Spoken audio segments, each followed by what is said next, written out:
Hello student, आज हम class 10th में एसएसटी पढ़ेंगे पॉलिटिकल का सेकंड चैप्टर संघवाद। और आज हम पार्ट बी पढ़ेंगे। भारत में संघीय व्यवस्था। भारतीय संविधान ने भारत को राज्यों का संघ घोषित किया है।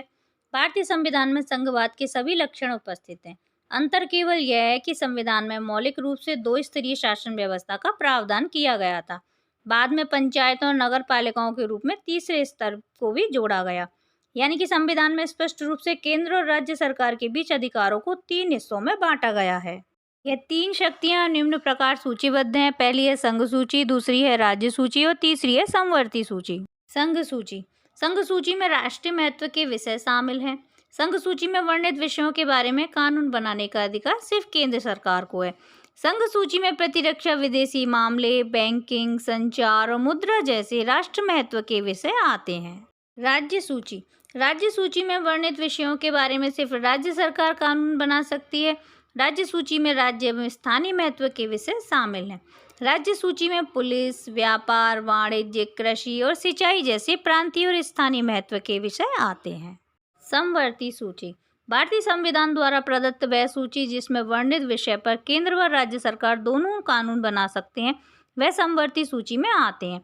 समवर्ती सूची में शिक्षा, वन, मजदूर संघ, विवाह, गोद लेना एवं उत्तराधिकार आदि जैसे विषय शामिल हैं। बाकी बचे विषय।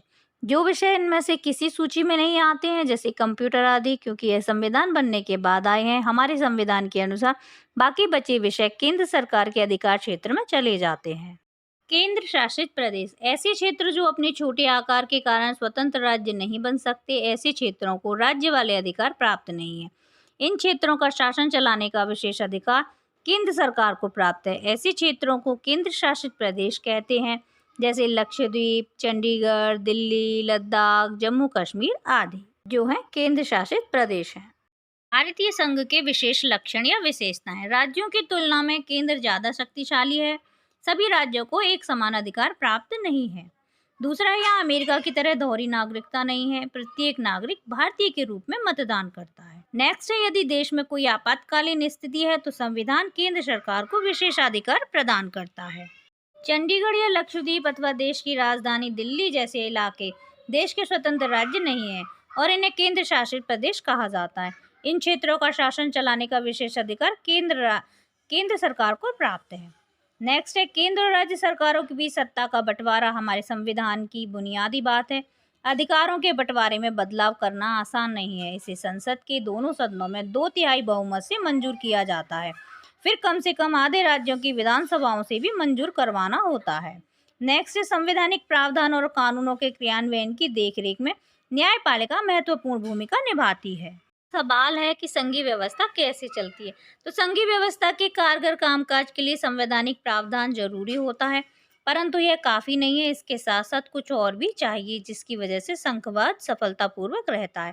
भारत में संघवाद अभी तक सफल रहा है। इसके कारण है लोकतांत्रिक राजनीति के चरित्र। अब अगला सवाल है, तो आखिर उन्होंने ऐसा कौन सा संघर्ष किया? तो है भाषाई राज्य। भारत के लोकतांत्रिक राजनीति की सबसे पहली और बड़ी शर्त थी राज्यों का निर्माण करना। आज़ादी से लेकर अब तक भारत में अनेक राज्यों का गठन हुआ है। नए क्षेत्र और बॉर्डर बदलते रहे हैं। 1947 में राज्यों को भाषा के आधार पर बांटा गया। उस समय ऐसा इसलिए किया गया ताकि समान भाषा बोलने वाले लोग एक साथ रहें, और कुछ राज्यों को उसकी भौगोलिक स्थिति और संस्कृति के आधार पर बांटा गया, जैसे उत्तराखंड और झारखंड। भारतीय नेताओं को डर था कि इससे हमारा देश टूट न जाए, परंतु अभी तक के अनुभव से पता चला है कि भाषावार राज्य बनाने से देश ज़्यादा मजबूत और एकीकृत हुआ है। इससे प्रशासन भी पहले की अपेक्षा कहीं ज़्यादा सुविधाजनक हो गया है। भाषा नीति, यह दूसरी समस्या थी जिसका सामना राष्ट्रीय नेताओं ने किया। भारत में हिंदी को राजभाषा बनाया गया, परंतु राष्ट्रीय भाषा किसी भाषा को नहीं बनाया गया। संविधान में हिंदी के अलावा 21 अन्य भाषाओं को भी जोड़ा गया, जिसे अनुसूचित भाषा का दर्जा दिया गया। भारत में श्रीलंका की तरह गृह युद्ध नहीं हुआ। सत्ता का समान वितरण भी किया गया। हर भाषा को सम्मान दिया गया।